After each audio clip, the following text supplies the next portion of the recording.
اب شیطان کے ہر راستے سے دور جاؤں گا،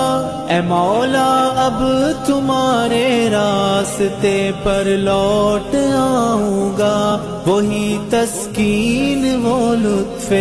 عبادت پھر سے پاؤں گا، یہ دنیا کی ہر ایک چاہت مٹا کر مسکراؤں گا، نہ جانے کیا یہ عالم ہے، ہر ایک جانب اداسی ہے، کہ میری روح صدیوں سے فقط جنت کی پیاسی ہے۔ چوتھائی صاحب اس نے ماخذ اپنے انگریزی میں تو کن کتابوں سے لیا، اتنی کتاب زبردست بنائی ہے، تلفظ بھی بتائے ہیں کہ لفظ بتائیں کہاں سے نکلے ہیں، زمین میں لکھے۔ اللہ اکبر۔ ہاں نو نو نو نہیں، اردو میں بڑا دن عنوان لکھ کر نا جس پر یہ لکھا، یاد رہے کہ خداوند مسیح کی صحیح تاریخ پیدائش کا کسی کو علم نہیں۔ 3 صدی میں اسکندریہ کے کلیمنٹ نے رائے دی تھی کہ اسے 20 مئی کو منایا جائے، لیکن 25 دسمبر کو پہلے پیر روما میں اس لیے مقرر کیا گیا تاکہ اس وقت کے غیر مسیحی تہوار جشن ذوحل کو جو راس الجدی کے موقع پر ہوتا تھا پسے پش ڈال کر اس کی جگہ خداوند مسیح کی سالگرہ منائی جائے۔ اس طرح جعلی بدعتیں چل پڑتی ہیں۔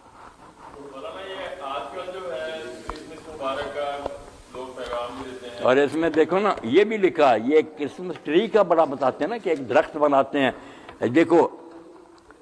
اگرچہ بعض رسومات جو مسیحی نہیں تھیں کرسمس سے منسوب کی گئی ہیں، تاہم اب انہوں نے بھی مسیحی رنگ اپنا لیا ہے، مثلا کرسمس ٹری، کرسمس کا درخت۔ اب اس سے یہ مراد لی جاتی ہے کہ یہ خدا کی طرف اشارہ کرتا اور اس کی نعمتوں کی یاد دہانی کراتا۔ کہتا ہے یہ بھی کوئی عیسائیوں کا نہیں، غیر قوموں سے لے کر ایک درخت بنا لیا اور اس کا نام کرسمس ٹری رکھ۔ ہاں اب ہمارے یہاں بھی کوئی بیری ہے، یہ کوئی یہاں بس جا رہے ہیں لوگ، وہاں چراغ جل رہے ہیں، موم بتیاں جل رہی ہیں، سجدے ہو رہے ہیں، دیگیں پک رہی ہیں۔ یہاں شہر میں شروع ہو گیا، بڑا دربار بنتا جاتا، کہ اللہ بنا ہوا ہے، درختوں کی ٹہنیاں، فوٹو تقسیم ہو رہے ہیں ساتھ۔ اب سوال نیکی کسی نے نہیں کرنی، الٹا پوجا شروع ہو جائے گی اس درخت۔ حالانکہ حضرت عمر رضی اللہ تعالیٰ عنہ نے جب سنا کہ لوگ اس درخت کے نیچے جا کر نماز پڑھنے لگے جہاں حضور نے بیعت لی تھی، بیعت رضوان، حالانکہ وہ قرآن میں اس درخت کا ذکر تھا، اور کوئی برا کام نہیں کرے، صرف نماز پڑھتے تھے۔ آپ نے دیکھا یہ نماز پڑھنے لگیں گے، پھر اس کے پتے کھانے لگیں گے، پھر عورتیں کہیں گی حمل ہونے کے لیے باؤ سلطان کے جا کر بیر کھاتی ہیں، یہ بھی کام شروع کٹوا دیا، اور ایسا گم کیا کہ بعد میں لوگ ڈھونڈتے رہے کہ وہ ہوتا کہاں تھا، یہ بھی نہیں پتا چلتا۔ ختم کر کے رکھ دیا حضور کے زمانے کا درخت، قرآن میں ذکر اس کا۔ اللہ نہیں، ان کے غلط دنوں پر مبارکباد ان کو دینا، یہ تحفہ دے دینا، یہ لینا، یہ تو علماء نے کفر لکھا بیٹا۔ ایسے مشرکانہ جو ہیں ان کی عیدیں وغیرہ کوئی ان میں نہیں ہمیں دلچسپی لینی۔ اس کی بجائے ویسے کوئی عیسائی یا کوئی ہمارے پاس رہتا کہ اس کا مر گیا، ٹھیک ہے، ہم افسوس کے لیے اس کے پاس چلے جائیں، یا بیمار ہے اس کی خبر لیں، وہ نیکی ہے، وہ یاد وغیرہ دین ہے، مگر ان کے یہ مشرکانہ جو ہیں طریقے، ان میں کیا ہمیں ساتھ دینا نہیں۔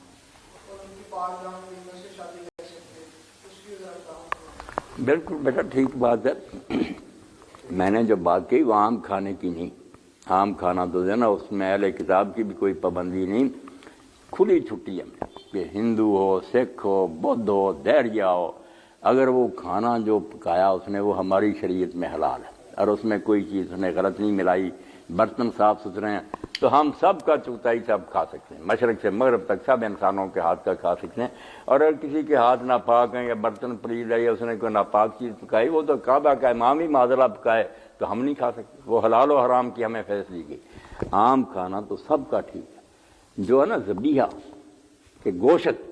یہ ذبح جو ہے نا یہ صرف مسلم کرے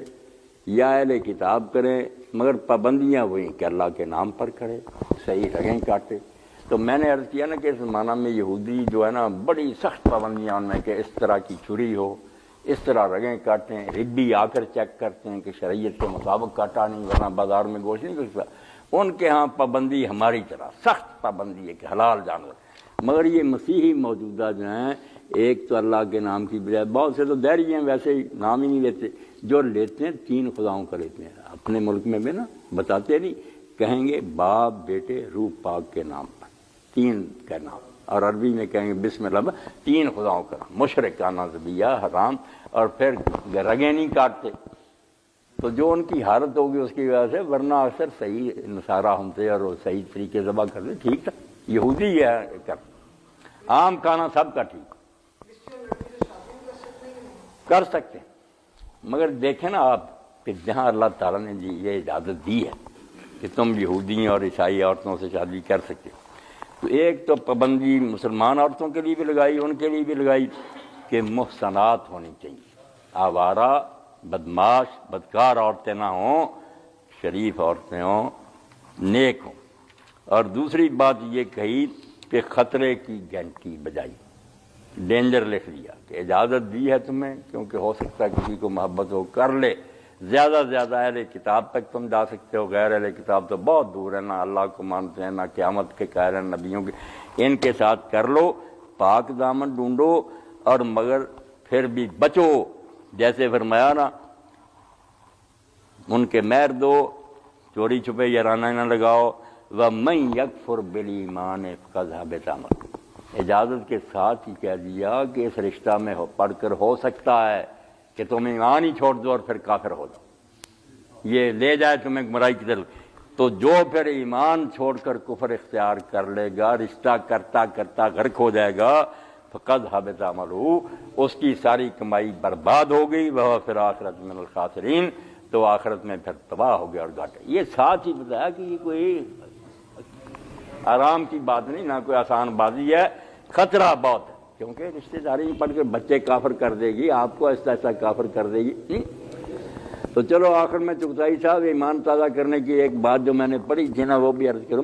کہ انگریزی دور میں جو سب سے پہلے MBBS کر کے آئے نا مسلمان، وہ ڈاکٹر غلام رسول صاحب،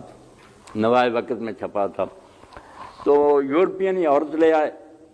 مگر وہاں پڑھتے رہے اور عورت کی محبت سب کو چھوٹ گیا، نہ نماز نہ روزہ نہ کوئی قرآن کی تلاوت، مگر قرآن شریف ایک گھر میں رکھا ہوا تھا، یادگار تھی کہ ہم مسلمان ہیں، اور کچھ نہیں، وہ بھی نہیں کبھی پڑھا۔ تو گھر میں صفائی اور مرمت شروع کرائی، یہ کلینک پر گیا ہوا تھا، تو بعد میں اس عورت نے اس قرآن پاک کو اٹھایا اور جو صفائی کر رہے تھے ان کو دے دیا، انہوں نے کوڑے کرکٹ میں کہیں پھینک دیا۔ اب ڈاکٹر صاحب جب آئے انہوں نے دیکھا تو پوچھا